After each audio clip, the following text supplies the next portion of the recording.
তো হ্যালো বন্ধুরা, চলে এলাম আজকের আরও একটি গুরুত্বপূর্ণ আবহাওয়ার খবর নিয়ে। আজ মূলত 13ই মে বুধবার, সাল 2026। এর মধ্যে আমরা বগুড়া চিত্রের মাধ্যমে দেখতে পাচ্ছি যে আমাদের বাংলাদেশের ভারতবর্ষ পরিষ্কার, তবে বাংলাদেশের উত্তরের দিকে আবারও কালবৈশাখী ঝড় হানা দিচ্ছে অনেক জায়গায়। কোথায় কোথায় হচ্ছে অবশ্যই জানিয়ে দেবো, এবং ভিডিওটি অবশ্যই ফুল দেখবেন, স্কিপ করবেন না, নাহলে কোনো গুরুত্বপূর্ণ পয়েন্টগুলো বুঝতে পারবেন না। এবং অবশ্যই চ্যানেলটি সাবস্ক্রাইব করে উপরে বেল বাটনটি ক্লিক করে রাখবেন, যাতে আমি প্রতিদিন আবহাওয়ার খবর দিলে আপনাদের কাছে দ্রুত চলে যায় অল নোটিফিকেশনের মাধ্যমে। তো আমরা ইতিমধ্যে বাংলাদেশে দেখতে পাচ্ছি উত্তরের দিকে এই মুহূর্তে 11:55 বালুরঘাট, জয়পুরহাট, শিবপুর, তারপরে বদলগাছি, তারপরে বগুড়া, নওগাঁও, রায়গঞ্জ, তারপরে মিথ্যাপুকুর, রংপুর, সাইদপুর, তারপরে নীলফামারী, তারপরে এখানে কালিঙ্গঞ্জ, তারপরে হচ্ছে ফুলবাড়ি, কুড়িগ্রাম, এসব জায়গায় কিন্তু কালবৈশাখী ঝড় হচ্ছে। তারপরে সিংড়ার দিকে, তারপরে বাংলাদেশের ময়মনসিংহ, গাজীপুর, সুনামগঞ্জ, তারপরে ময়মনসিংহ বিভাগের সব কয়টা অঞ্চলে কালবৈশাখী ঝড় ইতিমধ্যে হচ্ছে। আর আমাদের বাংলাদেশের যশোর, খুলনা, কুষ্টিয়া, লোহাগাড়া, মধ্যাঞ্চল এবং দক্ষিণাঞ্চলে কোনো বৃষ্টির সম্ভাবনা নেই। পশ্চিমবঙ্গেও সম্ভাবনা নেই, তবে আবারও হিট ওয়েভ আসতে চলেছে। আপনারা পুরো প্রস্তুতি নিয়ে রাখুন, কারণ এই হিট ওয়েভটা অনেক খারাপ হবে। মাঝারি থেকে সিভিয়ার থেকে হাই হিট ওয়েভ আসার সম্ভাবনা আছে, তীব্রতা প্রভাব। তো এখনও বলা যাচ্ছে না বৃষ্টিভাবে, পরবর্তী আপডেটে জানিয়ে দেবো। সিলেটে দেখতে পাচ্ছি বৃষ্টি হচ্ছে ছিটে ফোটা, তবে সিলেটের দিকেও কালবৈশাখী ঝড় কালবৈশাখী বজ্রগর্ভ একটা যাবে আসতে। তো আমরা সর্বপ্রথম চলে আসো আমরা বৃষ্টি বজ্রমুটে আজকে কোথায় কেমন কালবৈশাখী ঝড় হতে পারে বলে দিই।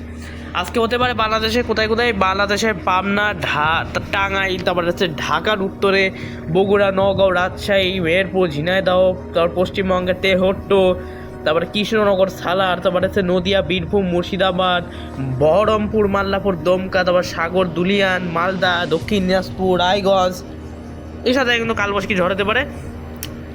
আজ দুপুর থেকে রাতের মধ্যেই কিন্তু হতে পারে। তো বন্ধুরা, ইতিমধ্যে হচ্ছে অনেক জায়গায়। আমরা বিকেলের দিকে বাংলাদেশে কোথাও বৃষ্টিপাতের সম্ভাবনা নেই, ছিটেফোঁটা হতে পারে উত্তরের দিকে, মধ্যাঞ্চলে।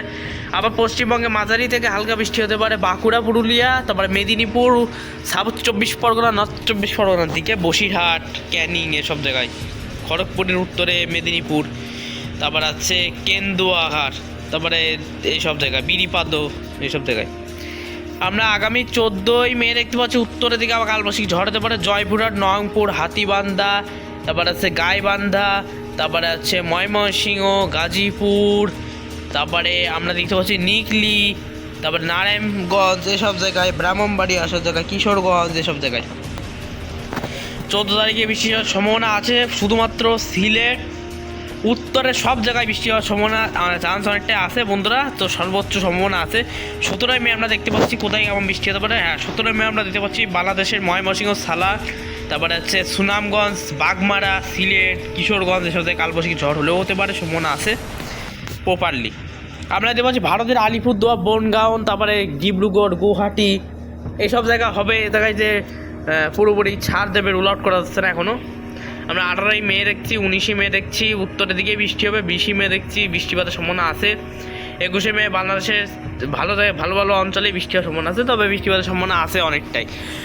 আবারও কিন্তু বঙ্গোপসাগরে জলীয়পূর্ণ বাতাস ঢোকার সম্ভাবনা আছে, যার ফলে কিন্তু তীব্র কালবৈশাখী ঝড়ের সম্ভাবনা আছে আগামী মে মাসে 25 তারিখের মধ্যে। তারপরে কিন্তু আর 25 তারিখের পরে কিন্তু ওই যে আমরা বলছিলাম না যে ঘূর্ণিঝড় অর্ণব আসবে, ঘূর্ণিঝড় অর্ণব আসার এখন আর কোনো চান্স নেই।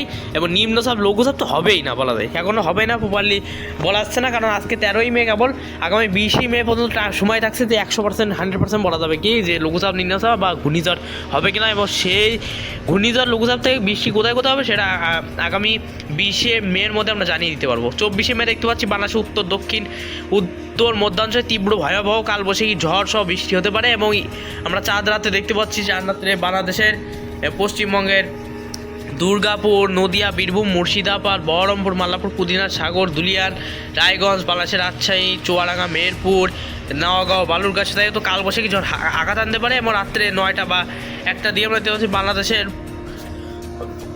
যশোর, খুলনা, কুষ্টিয়া, লোহাগাড়া, ঝিনাইদহ, ঢাকা, তারপরে এখানে ফরিদপুর, তারপর হচ্ছে শ্রীনগর, কেরানীগঞ্জ, তারপরে হচ্ছে ফরিদপুর, কাশিয়ানি, বোয়ালমারি, খুলনা, সাতক্ষীরা, যশোর, কালিঙ্গঞ্জ, মাদারীপুর, চুয়াডাঙ্গা, মেহেরপুর, বরিশাল, লক্ষ্মীপুর, কুমিল্লা, নারায়ণপুর, নারায়ণগঞ্জ এর সাথে কিন্তু বৃষ্টিপাতের সম্ভাবনা থাকছে। আগামী 27শে মেও কিন্তু ঈদের প্রথম দিন মানে পয়লা ঈদে মানে কুরবানি ঈদের প্রথম দিনই বৃষ্টিপাতের সম্ভাবনা আছে, কিন্তু সেটা প্রপারলি আগামী মে মাসে 20 তারিখেই জানা যাবে ভালোভাবে। তো বন্ধুরা বৃষ্টিপাতের মোটিভটা দেখালাম বা কোথায় কোথায় বৃষ্টি হতে পারে। আজকে তাপমাত্রা কিন্তু সর্বোচ্চ তাপমাত্রা উঠে গেছে, কোথাও 35 ঘরে উঠে গেছে বন্ধুরা, আবারও তাপমাত্রা বাড়ছে। যদিও বাংলাদেশে এখনও সহনীয় পর্যায়ে তাপ আছে, মিনিমাম 30 থেকে 33 ঘরে রয়েছে, মানে একটা সহনীয় পর্যায়ে গরম। তাও একেবারে যে গরম না তা না, গরম আছে, বেশিও গরম না বেশি মানে কম গরমও না বেশি গরমও না, এমন মিডিয়াম।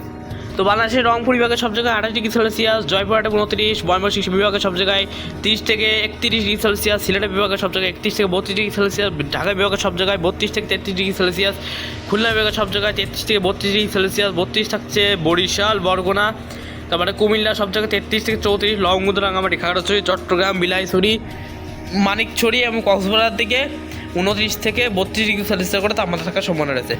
সেই সাথে দেখতে পাচ্ছি পূর্ব পশ্চিম Medinipur, Howrah, Hooghly, Kolkata, Canning, Budge Budge, diamond Harbour, new town, তারপরে জামশেদপুর, খড়গপুর 35 থেকে 34 ডিগ্রি সেলসিয়াস করে তাপমাত্রা থাকার সম্ভাবনা রয়েছে। কৃষ্ণনগর 33, বহরমপুর, নদিয়া, বীরভূম, মুর্শিদাবাদ 33 থেকে 30 ডিগ্রি, মালদা 30, দক্ষিণ দিনাজপুর 30, শিলিগুড়ি, হাসিমারা, বক্সাদুয়া, জলপাইগুড়ি, আলিপুরদুয়ার, বঙ্গাউন সব 25 থেকে 26, গ্যাংটক, তারপরে যাচ্ছে দার্জিলিং 18 থেকে 20 এবং গুয়াহাটি, নগাঁও 30 থেকে 29, শিলংয়ে 21, শিলচর, ত্রিপুরা, আগরতলা, আমবাসা, মিজোরাম 31, এখানে ডিব্রুগড়ের দিকে 30 এবং জোরহাটের দিকেও 30 ডিগ্রি সেলসিয়াস তাপমাত্রা থাকার সম্ভাবনা রয়েছে। আজ রাতে সর্বনিম্ন তাপমাত্রা কোথাও মানে কেমন হতে পারে বলে দিই এক নজরে। সারা বাংলাদেশে আজকে তাপমাত্রা হতে পারে সর্বনিম্ন 23 থেকে 26 ডিগ্রি সেলসিয়াস করে এবং পশ্চিমবঙ্গে 20 থেকে 27 ডিগ্রি সেলসিয়াস করে, এর থেকে তাপমাত্রা কমার বাড়ার সম্ভাবনা নেই। তবে এই তাপমাত্রা আমি যে আগামী 17ই মে দিয়ে দেখাই, দেখুন বন্ধুরা আবার হিট ওয়েভ আসছে, দেখতে পাচ্ছেন কলকাতা থেকে 40-39 চলে আসছে। তো হিট ওয়েভ কিন্তু চলে আসতেছে ঢাকায় 36, বিশাল গরম কিন্তু আবার সে গা জ্বালানো গরম কিন্তু আসতেছে সামনে। যদি বৃষ্টির পরিমাণ বাড়ে তাহলে হয়তো একটু স্বস্তি হতে পারে, যদিও মে মাস এল নিনোর ভয়াবহ পাওয়ার আরও বাড়বে সামনে এবং শীতকাল এবারে দীর্ঘস্থায়ী নাও হতে পারে, শীতকাল বেশি থাকবে না, মানে 1-1.5 মাসের মধ্যে শেষ হয়ে যাওয়ার সম্ভাবনা আছে। যাই হোক এটা প্রপারলি বোঝা যাবে সামনের আপডেটে। আমরা তাপমাত্রা মোটটা দিয়ে দিলাম, এবার আমরা চলুন বঙ্গোপসাগরের প্রপার একদম লাইভ আপডেটটা দিয়ে দিই যে ঘূর্ণিঝড় নিম্নচাপের সম্ভাবনা আছে কিনা। হ্যাঁ, তবে 17 মের দিকে দেখতে পাচ্ছি একটা লঘুচাপ সম্ভাবনা আছে, তবে এই লঘুচাপ থেকে নিম্নচাপ ঘূর্ণিঝড় সম্ভাবনা নেই। এটা থাইল্যান্ডের দিকে, থাইল্যান্ড এবং সিঙ্গাপুরের উত্তরের দিকে চলে যাওয়ার সম্ভাবনা আছে এবং সিঙ্গাপুর তো থাইল্যান্ডের দক্ষিণে অবস্থিত একদম, ওই যে দ্বীপ দেখতে পাচ্ছেন এখানে দেখুন সিঙ্গাপুর, এর আশেপাশে লঘুচাপ ঘূর্ণিঝড়ের সম্ভাবনা নেই।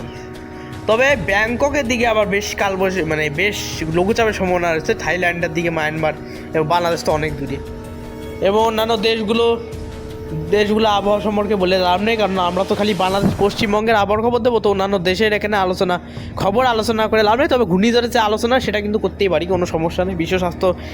বিশ্ব ওয়েদার অবজারভেশন যে পলিটিক্যালি যে একটা নিউজ আপডেট ভার্সন, সেটা কিন্তু অনেকে জানতে পারবে।